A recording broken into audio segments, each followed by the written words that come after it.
Welcome everybody here. Welcome to our exciting negotiation practice community event, the Gary Noesner method, transforming conflict into cooperation. It's lovely to have you all here this afternoon, and it will be an exciting conversation full of takeaways.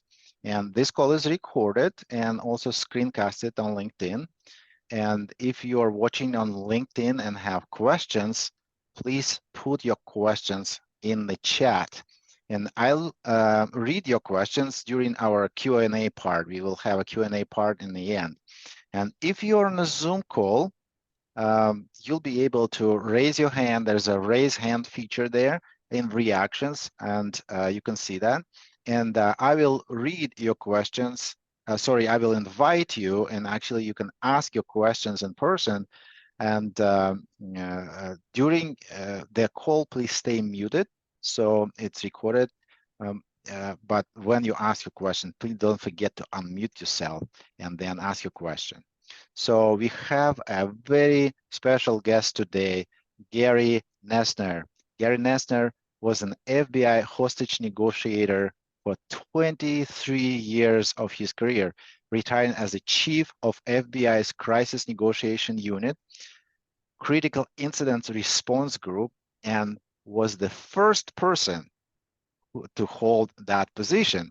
And he was heavily involved in numerous crisis incidents covering prison riots, right-wing militia standoffs, religious zealot sieges, terrorist embassy takeovers, airplane hijackings, and over 120 overseas kidnapping cases involving American citizens. Following his retirement from the FBI, he became a senior vice president with Control Risks, an international risk consultancy assisting clients in managing overseas kidnap incidents. He currently speaks at law enforcement conferences and corporate gatherings around the world. He had appeared in numerous television documentaries about hostage negotiation, terrorism, and kidnapping, produced by History Channel, Discovery, CNN, CBS, BBC, you name it.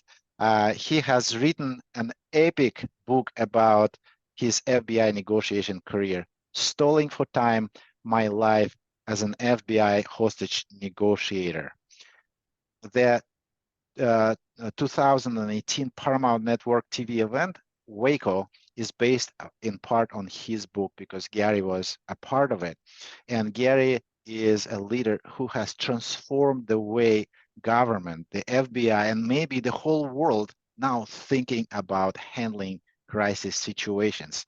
I am delighted and thrilled to have Gary with us today to talk about negotiation and building trust and relationship. Thank you, Gary, for joining us today. It's so kind of you to come over and share your wisdom with negotiation practice community and all the audience on LinkedIn as well. It's a pleasure to be here today and spend some time with you talking about the very important topic of negotiations. I like to tell people that everything in life is a negotiation. Everything is dependent upon relationships, building relationships, avoiding bad relationships, overcoming conflict and turning it into cooperation. The skills we learned in the law enforcement negotiation context, developed through many years of trial and error, ended up with a 90% success rate in very dangerous situations where life and death was on the line. So I've concluded that if it will work in those desperate situations, then many of these skills and ways of looking at challenging events, strategies, and responses, then certainly they must have greater success in situations that are certainly important, but far less dangerous in terms of threat to human life. So that's the basic premise of it. I think learning to become a good listener and to create trust and demonstrate genuineness and sincerity. I always say we have to earn the right to be of influence with others. And if we want to be an influence with others, get to a point where not only have we listened to what they have to say, but they're open to ideas and thoughts, interpretations that we have, then we have to go about this in a very calm, controlled, respectful way. People want to work with people that they like and respect. And if we can present that picture, we optimize the chances of us being successful in whatever negotiations we're undertaking. So that's kind of it briefly. I stood on the shoulders of many who came before me and great colleagues. So I don't claim to have invented all of this stuff, but certainly collectively, we've learned a great deal about dealing in highly emotional situations and getting the best outcome we can. Yeah, yeah. Gary, you're a genius, man, and very humble as well. And I experienced myself when I first met you on Zoom and I talked to you, and you demonstrate me how empathy could be different. And I can feel it. I can feel the difference in how a law enforcement officer can usually talk and how a law enforcement officer can talk with empathy, and that's a huge difference. And I have prepared some questions, and maybe you can show us some magic here. But before that, I wanted to ask you a question about your book. I wanted to ask, Stalling for Time, My Life as an FBI Hostage Negotiator. Obviously, you had a lot of uh, dramatic experiences in your life, and I'm wondering what moved you to write this book. What was the purpose and the story behind this book? I retired from the FBI after 30 years in 2003. And because I had a very unique and interesting career, traveling around the world and responding to incidents and working with police officers from all over the world, um, many of my colleagues and friends said, you have to write a book. You've got to share some of these experiences and the insights that you gained through it. And so I said, yeah, maybe I will. I'll think about it. I'll think about it. So I worked as a consultant for 5 years, and I felt it was time to write the book. And fortunately, Random House, now Penguin Random House, um, contracted me to write the book. And it's not a how-to book. It's not an instructional book on negotiations, but it's a book about how negotiations evolved in law enforcement. It's also my personal story. But I tried in telling each of the stories, whether it was a prison riot or an embassy siege or whatever it might have been. I tried to tell within the story the important lessons about interpersonal communications. Talk about the mistakes we made and the things that we did well, and teach that process. It's always my experience, Vlad, that people learn best through storytelling. Um, I can tell you a particular instructional point, and you may or may not remember it, but I've had people come up to me many years later and say, "Well, I remember when you were telling us about that case with the guy and the woman and the child in the house." They remember the specifics of a case that really brings you there to be on the scene, as it were. I wanted to make another comment before we move on. You mentioned a minute ago that sort of humble voice. One of the things that I think makes negotiators powerful is because the people we deal with who are in crisis, particularly the criminals, often expect the police to be very commanding, very authoritative, confrontational. Sir, you better do this or you better do that. And instead of that, they have somebody that says, "Hey, I'm Gary. I'm with the police department. It sounds like you're having a really difficult time today. I'm really sorry about that, and I'd like to see what I can do to help you get out of this." It's a completely different approach, and it's one that, to some extent, disarms them because they don't expect it. And you have to recall that as negotiators, we're dealing with people who are having the worst day of their life, the very worst day of their life, and we have to be at our very best. So to do that, we have to have great control over ourselves. We have to not respond to personal attacks. We have to try to keep our voice calm and soothing and supportive. And those methods are typically pretty successful in portraying to someone, I'm not a bad guy. I'm here trying to help you. And, we're not successful 100% of the time. Almost nothing is. But we've had great success from approaching things in that manner.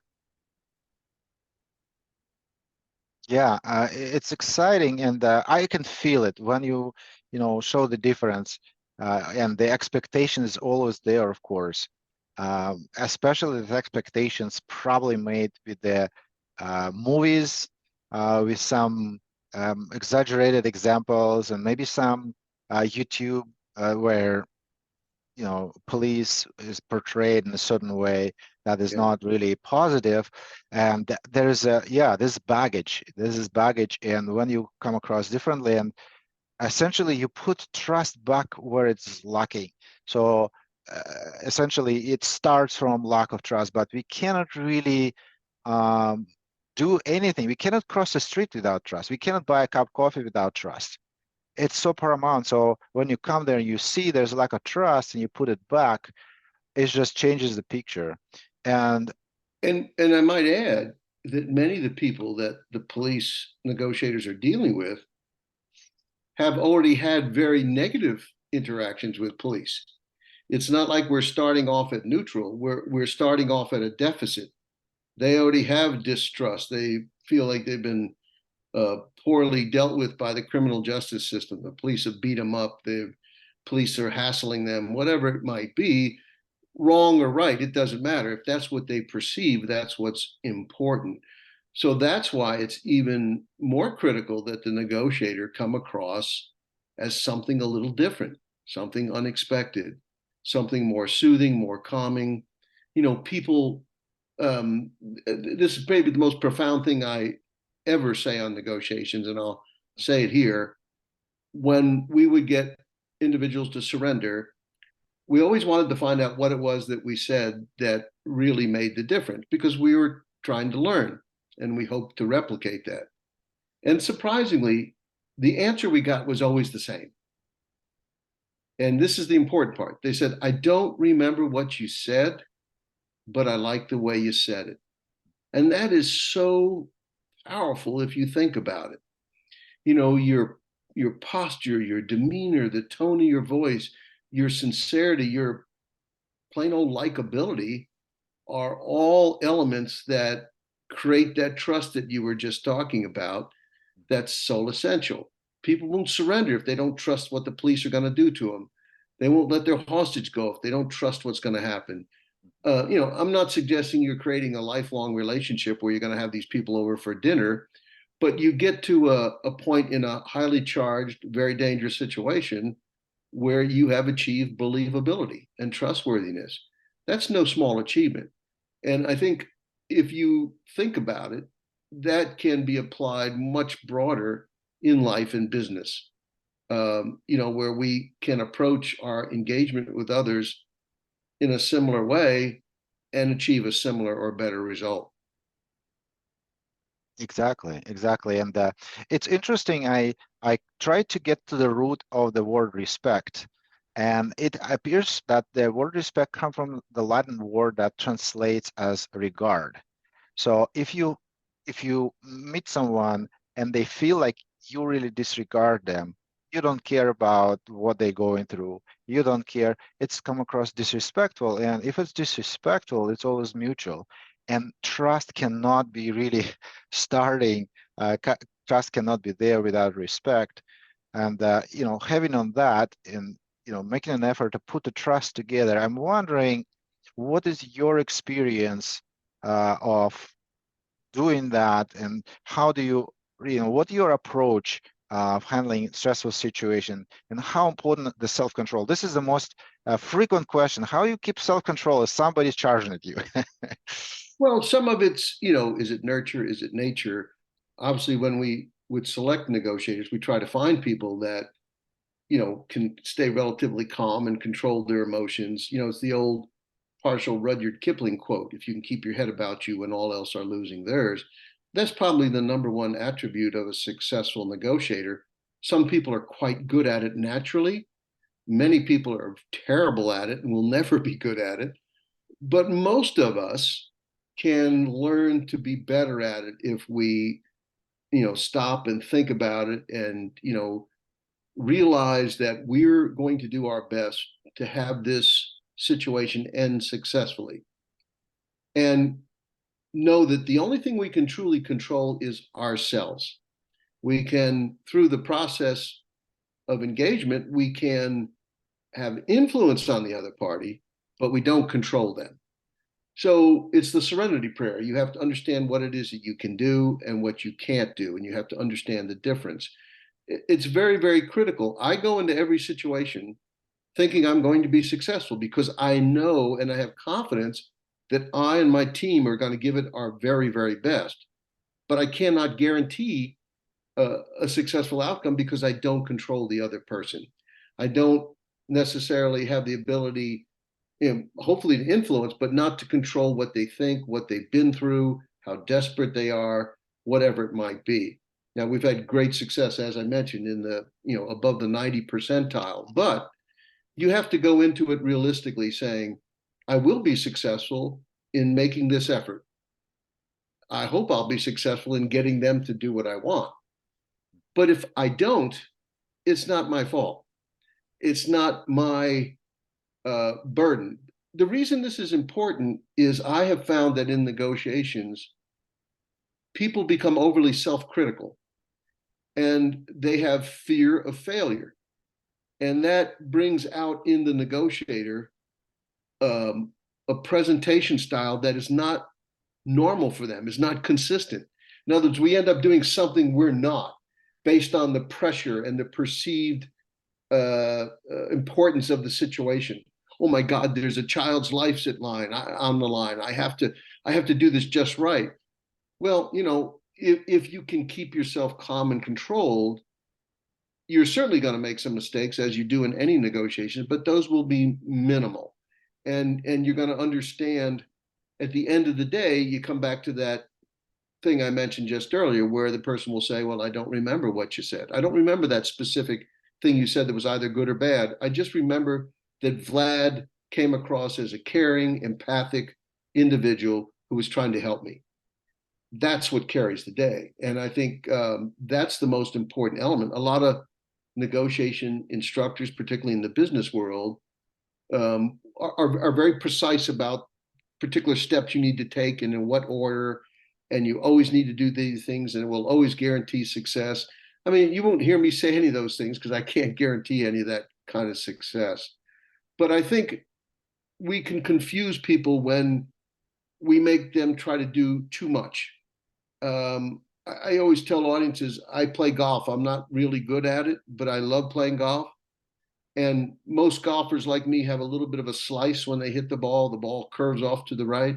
So I watch all these videos and each one bills itself as, here is a simple solution to fix your slice. And then you watch this video and say, now do these 8 things while you're swinging at the ball.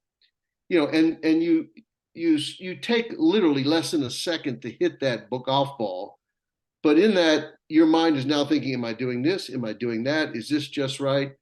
I think the more powerful, beneficial, helpful instructions are the ones that say, try this one little thing, move your foot this way, try that, don't hit the ball as hard, and go with that. And you'll probably see some improvement there because that's something you can do.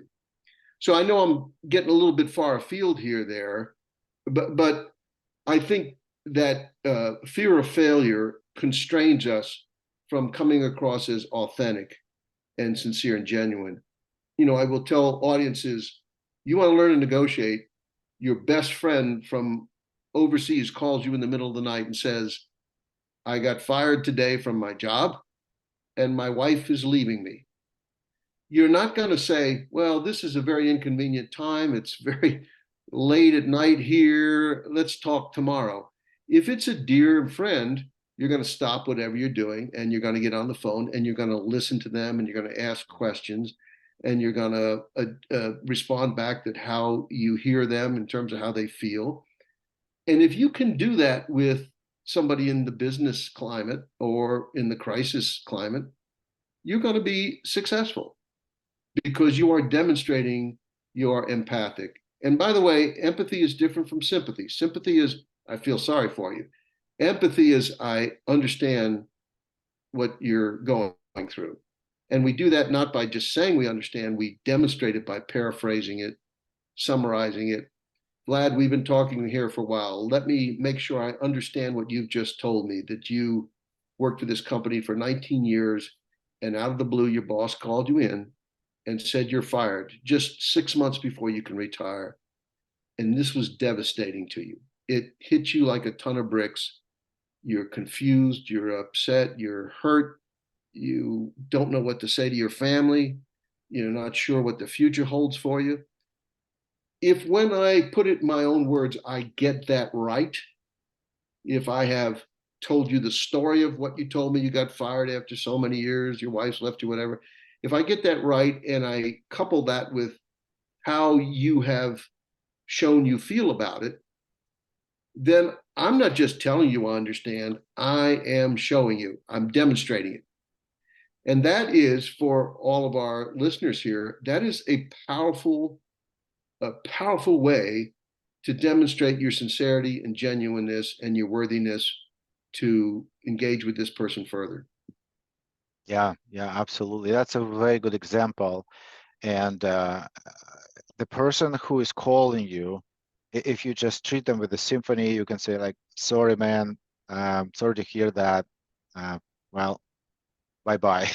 It's a it's one thing, but if you treat them with regard, or in other words, you treat them with respect, you respect their situation, and they start to feel trust to you. They start to feel connection with you, and this is very important. And um, definitely it is important in a crisis situation, and you probably have a lot of experience in the business situation as well. What is difficult in business situation is that you never have a flag saying, hey, you need to engage your empathy now. So it may happen anytime. It may happen unexpectedly, and you kind of need to be always ready to that. So I'm wondering, what are the key personality traits that make a successful business negotiator? What do you think? I think the same thing as a successful law enforcement negotiator. You know, the number one word, and people will laugh at it, sounds so simple, is likability.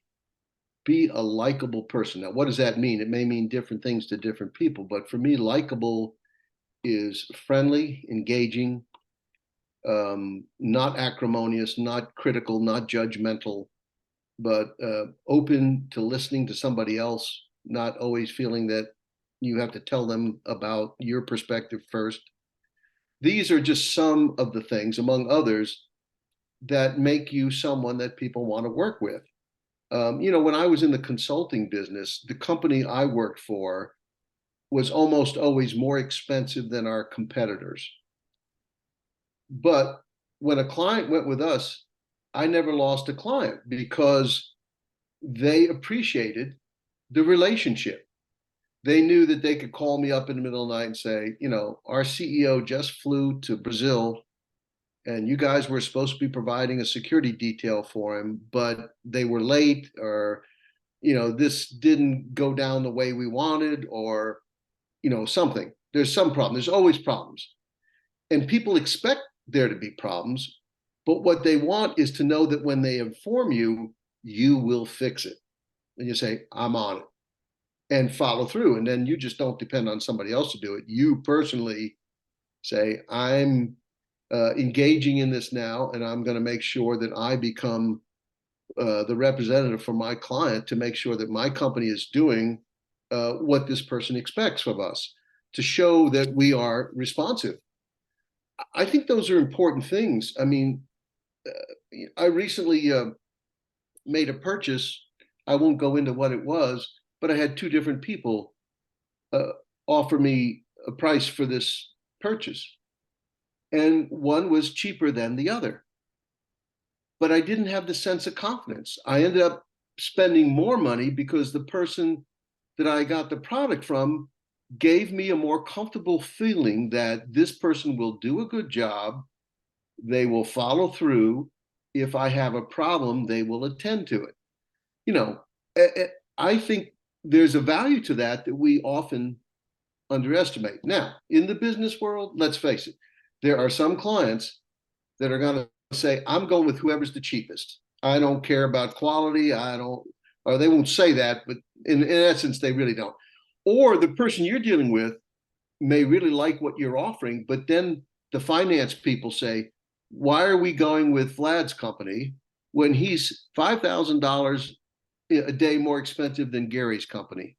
Because of that, we're going with Gary's company. And you may say, well, yeah, but I trust Vlad more. But, you have to make that intermediate person your advocate as to arguing with their finance people as to why the higher price point is worth it. But the bottom line is there are indicators and factors of consideration that go beyond mere price. It's relationship. And when I went to work consulting after the FBI, the company I worked for, they had a great motto, and it says, "We don't want to be hunters, we want to be farmers." And I thought that was such a great way of looking at it. Of course, you're going to go out and hunt for new business and submit bids and so forth and so on. But what really sustains your organization is those old reliable customers that you have nurtured through the years and have a sustaining relationship with. These are the ones that too often we take for granted, but they're the ones that you should really invest the time and energy in making sure that they remain happy with the manner with which you are providing whatever it is that you're providing for them. And I think it's a good way of looking at it. You can be both. You can be a farmer and a hunter at the same time, but the farming part is really critical. Yeah, yeah, absolutely. And thank you, Gary, for those exciting examples, insightful examples, and sharing your wisdom about this. I'm sure it is helpful for many people here on this call. And by the way, people keep coming in here. And for those who joined late, I wanted to remind that before we move forward, that everybody's in negotiation practice community can actually read the book from Gary's book, Stalling for Time, My Life as an FBI Hostage Negotiator. It's an exciting book. I read it myself, like nonstop from start to finish. It's a lot of great there is a lot of great examples and a lot of great lessons. So I recommend it highly. And if you're watching on LinkedIn and not a member of Negotiation Practice Community yet, feel free to join us. And I put link in the comments to this event in LinkedIn. And if you cannot find it, you can ask me a question, shoot me an email, or shoot me a message. And it's http://join.negotiationpracticecommunity.com. And if you learn something new about negotiation but don't know where to practice, now you have a place, the Negotiation Practice Community. Here you'll find a lot of supportive and like-minded people excited about practicing together and share the ideas.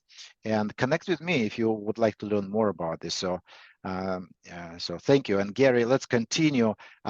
Probably the last question I want to ask you before we go to the Q&A is, what would you recommend to someone who just want to learn about advanced negotiation skills? Maybe there are some leaders, some executives who are watching this and they want to improve their climate in their organization, or maybe they want to improve the relationship with the customers or anything else. What would you recommend them to do as simple steps? Well, I mean, there's some good books. There's a great book by Kate Murphy called "You're Not Listening" that I find myself recommending. Dr. Cialdini's influence is great. I mean, Dale Carnegie. There's books you can read, but I think you just have to consciously prepare yourself before you go into a negotiation or a meeting. And what you should say to yourself is, I'm going to work first on building the relationship, not in a phony, artificial way. You know, in the United States, we always make fun of the proverbial used car salesman that you walk into the showroom and they seem overly familiar. Hey, I know just what you need. And it's too much too soon, and they haven't earned the right yet to be of influence. I like that old salesman that's sitting in the corner that says, you know, hi, if you have any questions, I'm over here. And if I have a question, that's who I'm going to go to. But I think as you prepare and think about what you're going to do, you know, try to put yourself in the shoes of the other person. What are they thinking? How do they perceive? What are their expectations for this meeting? Obviously, if you have a team and you've gathered some intelligence about what this particular meeting is going to be about, the more you know, the better able you are to prepare. But I think on the personal level, just work on the skills of listening and feeding back. You respond to the emotion you hear, you respond to the key points that have been brought out, because these things um, denote that you're listening. It's, you know, it's a restatement of the content, you know, and a reflection of the feelings. Restatement of content, reflection of feelings. Those are the two areas that you should concentrate your preparation. And then be relaxed and humble and listen. You know, and if it doesn't go well, you say, you know, I appreciate the meeting today. It sounds like that you have decided that you're probably going to go with another company for this service. That's fine. I hope if it doesn't work out the way you want, that you'll give us another opportunity to work with you. And I appreciate having this opportunity. You'd be surprised how many times that person comes around, because if they go with that low bidder and they're dissatisfied with the product, which is not an infrequent occurrence, then they're going to say, "Well, I remember talking to Gary and Vlad, and that company seemed like they seem like pretty good people. Let's see if we can set up a meeting with them again to see what we can get." Don't burn any bridges, and don't fret. There are some contracts you just can't win. I know there's negotiation gurus out there that tell you you're going to win every single contract and you're going to follow their methodology and you're always going to be the king of the castle and all that kind of stuff. Well, it's great, but it's just not my life experience. But it's okay. It's not the end of the world. It's just a contract. It's just a job. You know, you do the best you can and you will be successful more often than not. And if you don't get all the business, it's okay. You know, even when I was in the FBI, a young agent, we're chasing bad guys around the country, and we say, you know, we didn't get them today, but we'll get them tomorrow. And we almost always did. You know, let's not do anything crazy or rash. There'll be another opportunity and we'll get it. You know, be patient, be thoughtful, don't overreact, don't do something stupid and dangerous. Yeah, that's very wise. Thank you very much, Gary.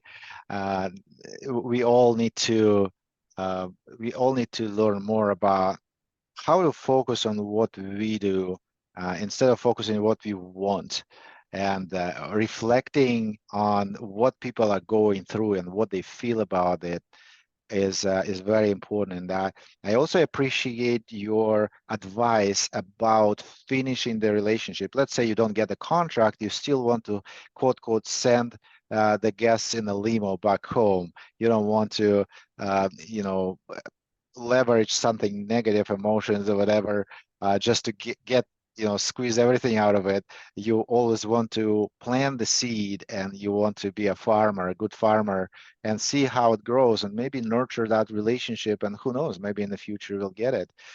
You know, So it's almost like dating. You know, if you're a young person and you're looking for a mate, and you know, you go to some social function, there might be 3 or 4 people out there that you have some initial attraction to, you know, for whatever reason, chemistry, looks, you know, whatever. And you know, and you engage with them and have a chance. Well, they won't all end up with wonderful relationships, but that's okay. You've learned even from the ones that didn't work out so well. You've learned something about yourself. You've learned something about talking with other people. So I would look at every one of those business opportunities. And in fact, if you get good feedback from this client, even though you lost the business, you might say, I wonder if I could ask a favor. You know, I know you decided to go somewhere else. I'd really like to know, could you share with me how I might have done better?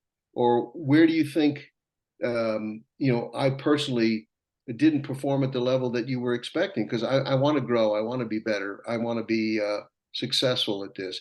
And you'd be surprised at how many people will take on that role of mentorship and give you some good input. And then you've learned something. So then the whole experience was worthwhile after all.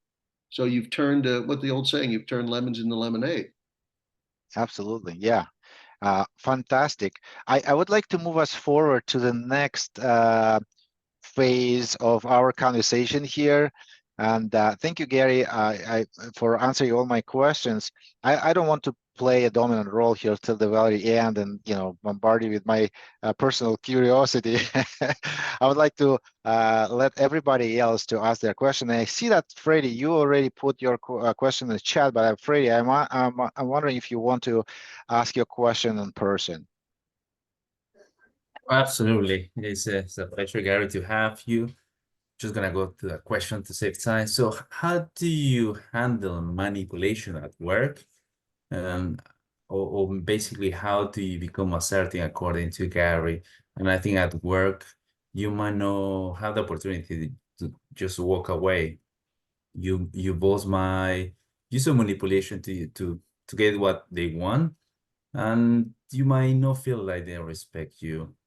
Do you Yeah. have any advice for that? Yeah. If you say nothing, you can't expect the manipulation to stop. So start from that point of view. If you ignore it, it's not going to go away. I think the best thing to do is to have a conversation with your boss. And I'll give you an example from my own life. I mean, well into my career, when I was quite successful, I got a new boss, and he and I had no prior relationship. And he came in very distrustful, very micromanaging, very, you know, why are you doing this and why are you doing that? And it became very quickly a problem for me. And I asked to have a meeting with him, and I said, you know, I'm trying to make this unit look better. I'm trying to bring credit to the unit, which will reflect positively on you. If I suggest that we need to take this trip, it's because I think it's necessary, not because I'm want to go to this place to have fun. I need your trust. I can't really perform the job that you want me to do if I'm constantly worried about how you perceive it. So, I mean, if there's things I'm doing that are creating this problem for you, let's talk about it and see if we can't resolve it. But if not, I need to find a way to earn your trust because, you know, you deserve it and I'm willing to give it. But the way we're doing it right now is not working, and I feel as though you just don't value me as a team member, whatever it might be. I think you have to have that, you know, that conversation, not in an argumentative way, not in a pointing your finger at him, you know, you're the worst boss I ever had and I quit. You know, that's not going to be any good. But I think letting that boss know how you feel or how what they're doing is having a negative impact on you that they may not even appreciate. You know, you're putting a lot of pressure on me to get these quotas, and I'm performing at the best of my ability. If you've got some specific suggestions in how I might do something different, I'd like to hear it. But right now, the criticism alone isn't doing anything but causing me to have more stress and perform at a lower level than I think you want. So there's a million kinds of conversations you can have. I hope that helps a little bit. But if I had a boss like that, I would find a nice time. Say, can I have a little bit of your time? I know you're very busy, but something really important I'd like to discuss with you because I want us to work together in a collegial way. I want to be seen by you as a valued team member. And I think more often than not, that will help turn the corner on a tough relationship. Thank you, Gary. And Freddie, I hope that answered your question. Freddie? Yes, it did. Thank you, Gary. You're welcome. Fantastic. We have another question from Mike Inman. Mike, would you like to come and mute and ask your question, please? I will do my best. Thank you. Let's see, start my video. There I am. Hey, Gary, listen, thank you for joining us and educating us. I got asked this question the other day, and on the business side, negotiating with somebody who has a lot of experience versus very little experience. Do you use different techniques? I don't want to lead your answer too much, but mirroring, labeling, Those are very effective techniques for a person in crisis on a bridge that's never negotiated before. Their brain is firing, and there's some techniques that you need to use to get them to calm down. Late night radio DJ voice. Versus your boss, who knows the book that you're working from. Do you use different techniques or apply them differently? Well, I think your initial question was differing between someone that doesn't know what they're doing versus somebody that knows too much. Yeah. I think with the person that it's obvious to you they don't have a lot of experience, knowledge in this, I think you have to treat them deferentially in a way that probably they don't deserve. You have to say, I know you know this. I know you know that this part of our manufacturing process is the most critical thing. In fact, I think I've heard you make a comment on that. I mean, you don't want to lie, but you're going to say stuff that allows him to just say, well, yes, of course I know that. Certainly I know that. Well, he has no idea, and I did that in crisis events with on-scene commanders who were above me, who had no idea how to do stuff. So I would always start off and say, boss, I know you know this from, your prior experience, your training, but the reason we don't allow the perpetrator's mother to talk with him is the following reasons. Now, I could just say, we don't do that. Now, if it's an experienced person, you don't have to do it as much. Sure. You may have to remind them of a rule or a strategy that we've embraced. But I think you have to be careful of, I think that person that doesn't know what they don't know can be a very dangerous and difficult person to work with. And you have to kind of hold their hand and be very aware of their fragile ego, but teach them as you go. And, bring the credit to them. Thanks for your leadership on this. I appreciate the way that you supported me and my team, whether they did or not. It's that's somebody on your side, on your team, though. Yeah. So where I was going, so you got a person on a bridge. Yeah. It's 3 a.m. and you get the phone call. Yep. And your job is to get them off the bridge.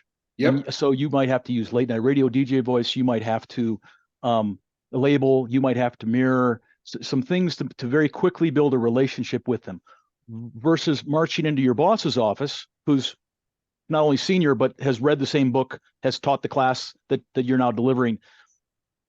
Do you label and late night radio DJ your boss?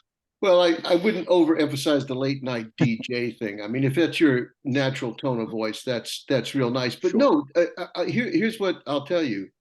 We have negotiated with negotiators in law enforcement settings. They know exactly what they're doing. And it's okay. It still works. Because, for example, what would you say to me? I know what you're doing, Gary. You're trying to create a relationship of trust with me. Yep, you're right. You clearly got me there. You're trying to make sure I don't hurt myself. You got me again. It still works because it's genuine, it's sincere, and your boss may know all these things, but the way you respond to your boss, who's a know-it-all perhaps, and has had a little bit of training, which can be a dangerous thing, but again, you acknowledge what he knows, but you still take him down the same path in terms of the relationship building. I'm not sure if that. Yeah. No, that's a little better. Yeah. Thank you for that. And thank you for your service. I'm sorry if I missed the point on initially. No. Communication isn't what I say; it's what other people hear. That's my fault for not communicating effectively. No. Great Netflix documentary, by the way. Oh, thank you for your service. Much. Thank you very much. I appreciate you saying that. Thank you, Gary, and thank you, Mike, for your question. It was a really great question. I hear so many questions from negotiation practice community members. What to summarize mean? What happens? And they know, all the moves. Who wins if two summarize happen? Well, it wins. Well, who is better, of course. And we have a question from LinkedIn. Mandy McLeod asking.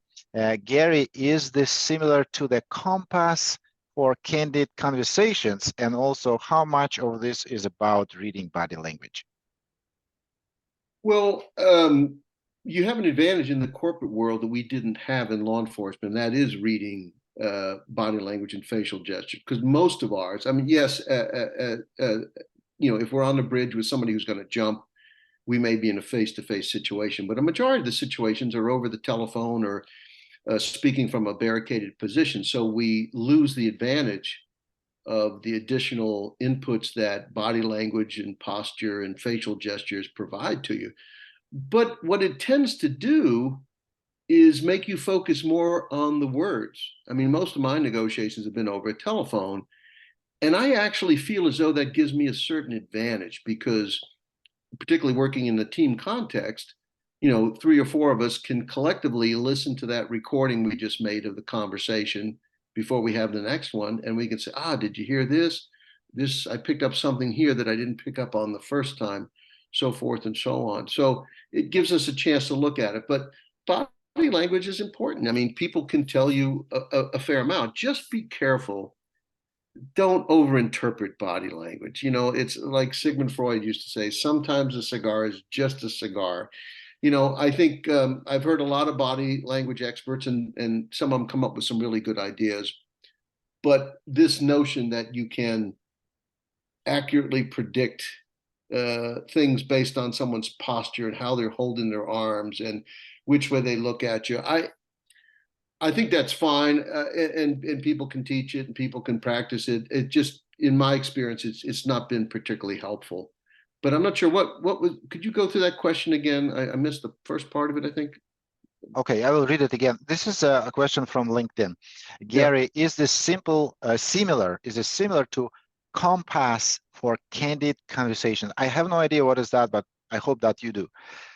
The compass? Yeah. I'm not familiar with that terminology in this context. Maybe someone's teaching something with a compass. That's fine, but I'm not. I can't speak to that. All right, sounds good. There's another question from Andy Prisco. Great discussion, Gary and Vlad. Well, thank you, Andy. Gary's gift at making the principles assertive to everyone is so terrific. Actually, it's just kudos. Thank you very much, Andy. Andy's a good man. Yeah. Fantastic. And I actually have another question. You've mentioned that sometimes you have a conversation who is barricaded, and it's most likely a scenario. Of course, it's not a business scenario when somebody barricaded, but sometimes it happens in business when the negotiation doesn't happen over a night or over one conversation. It happens over a series of the conversations, and also may engage multiple people. And I'm wondering what insights you have regarding the teamwork during the complex negotiations. I think a team is critical. And actually, the more challenging and complex the negotiation, the more likely it is that it will take multiple sessions, multiple days. And that's a good thing in some ways, because it allows you, particularly if you've come upon a very heated point of contention, you say, Vlad, I know we've really wrestled with this troubling area for the last few hours, and it doesn't look like we're making progress. I suggest we break for the day and let's come back again tomorrow morning. You'll have a chance to talk to your team. I'll talk to my team, see if we can come up with some ideas to bridge the gap that exists between our positions. I think that's a good thing. It allows both parties to cool down, to more fully consider what's going on. Don't be in a rush. In other words, particularly in a corporate setting where nobody's life is probably going to be lost, don't be in a super rush to close the deal. You want to set the hook quick, bring the fish in the boat and go home.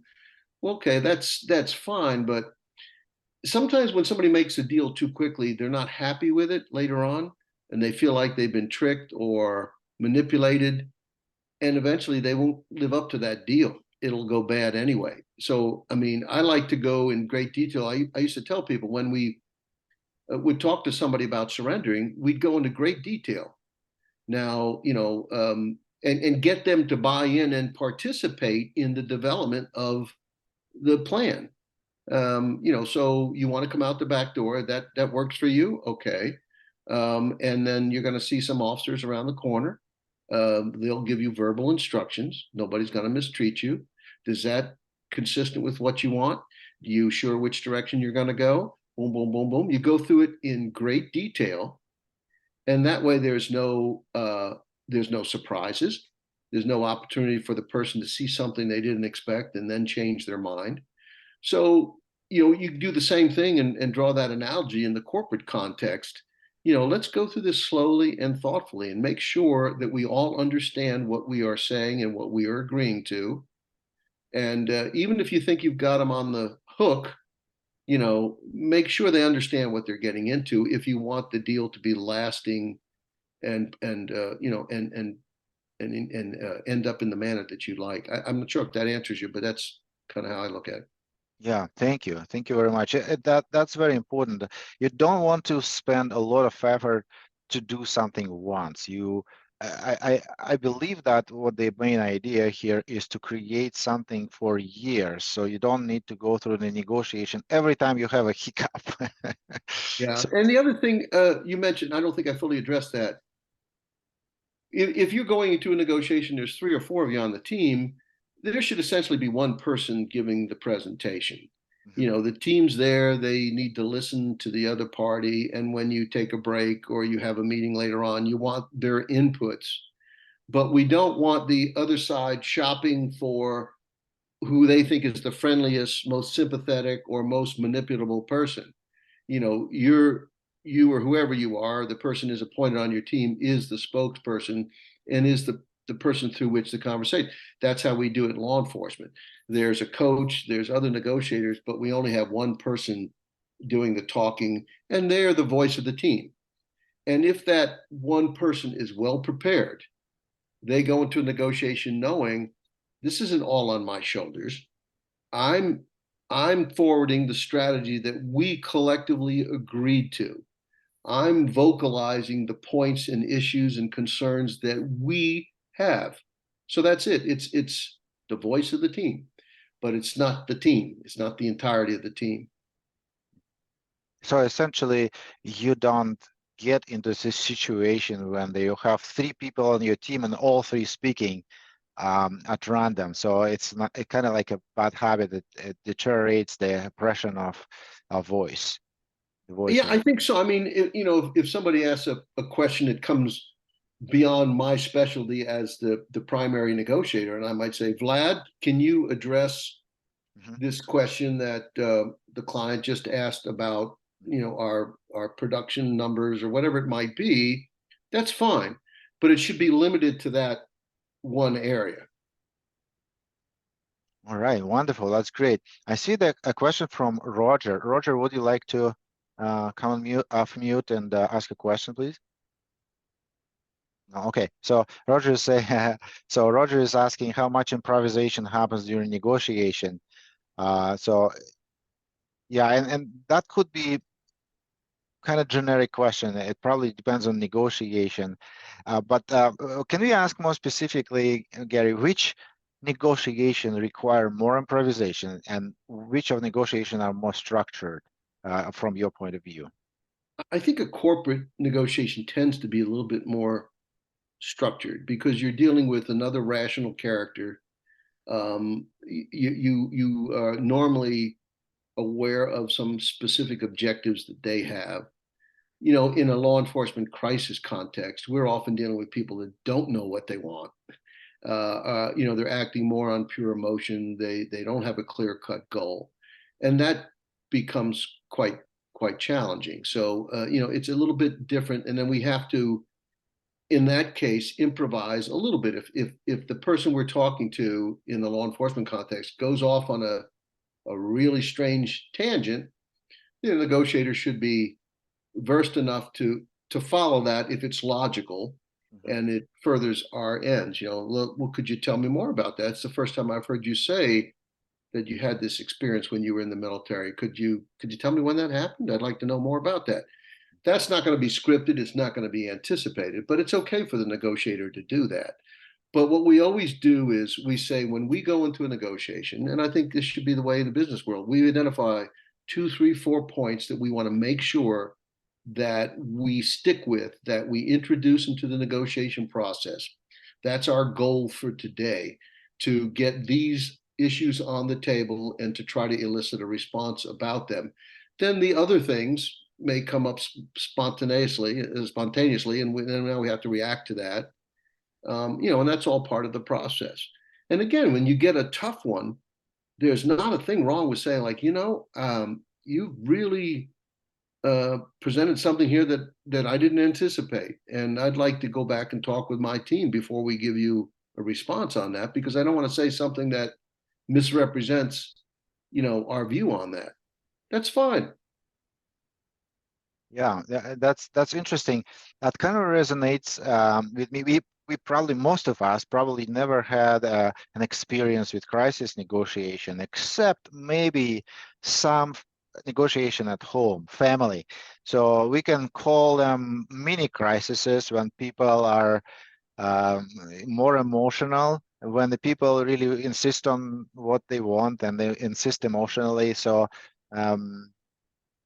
what in this case would you call more improvisation is required, in everyday negotiation?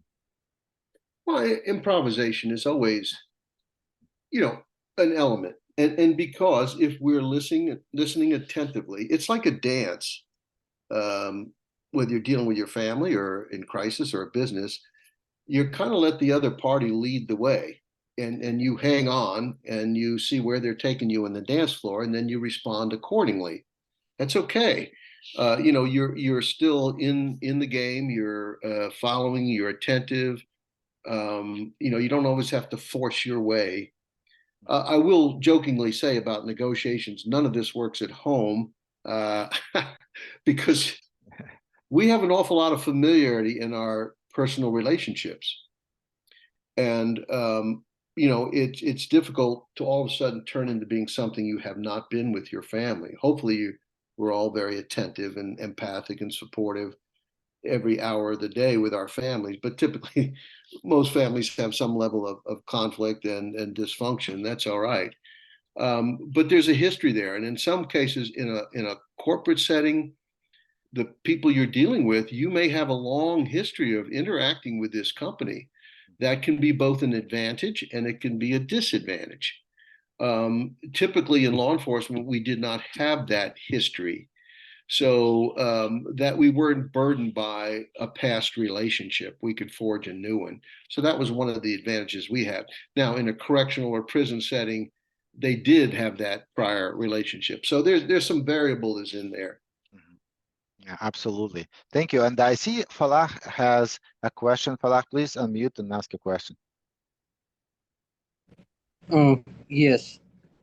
Uh, there's a time when like you're selling something or like you're hiding the most important thing, and this guy just finds it out. Like, let's say you're trying to sell a car desperately, and this guy is like, you're trying to sell this so desperately today because you haven't sold anything the whole month, right? Your weakest point, this guy has discovered, or he already knows for some reason.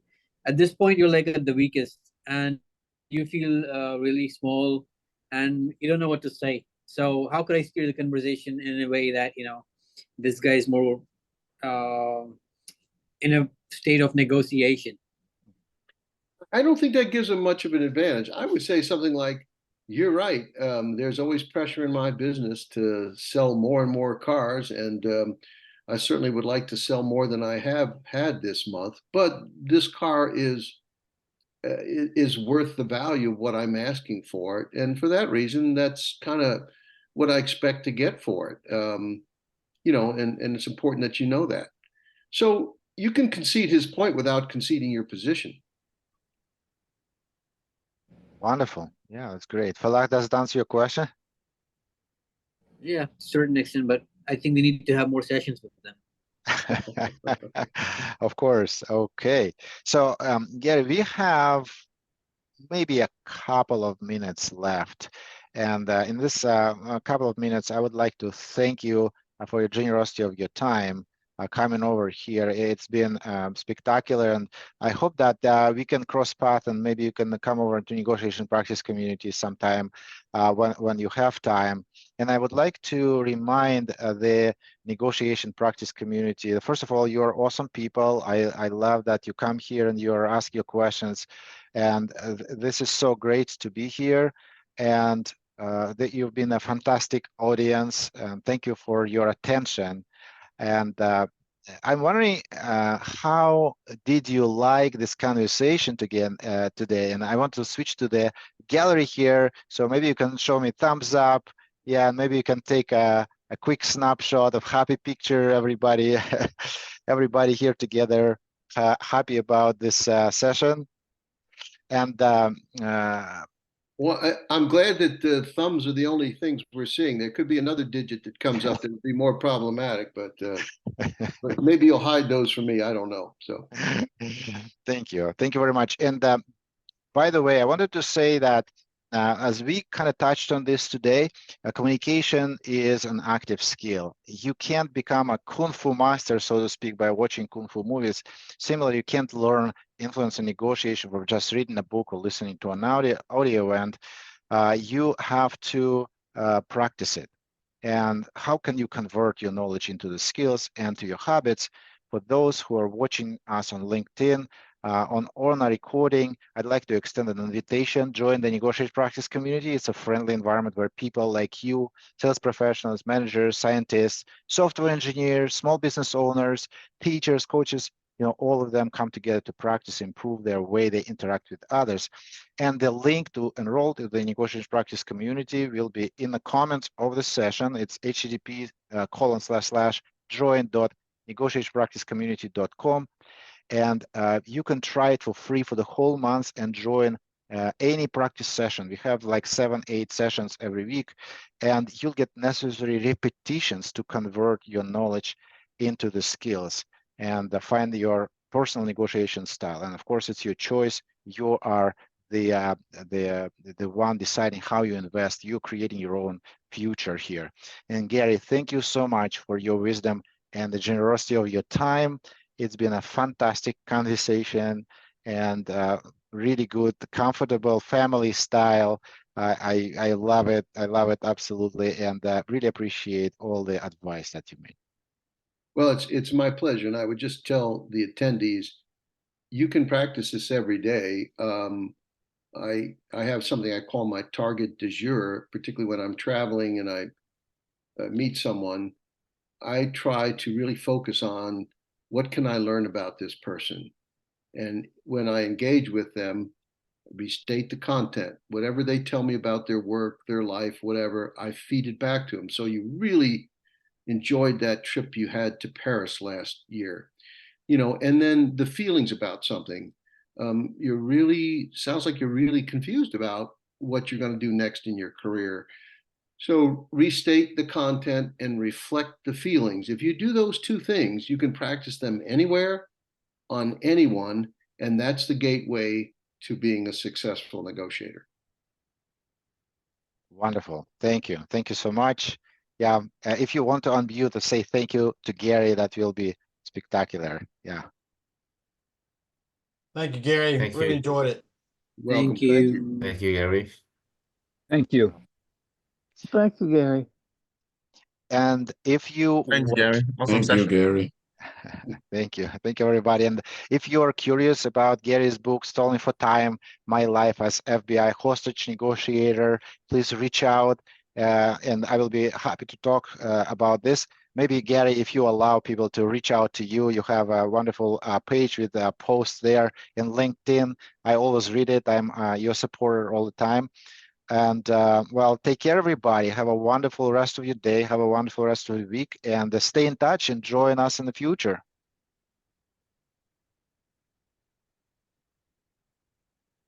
Thanks. And thank you, Vlad.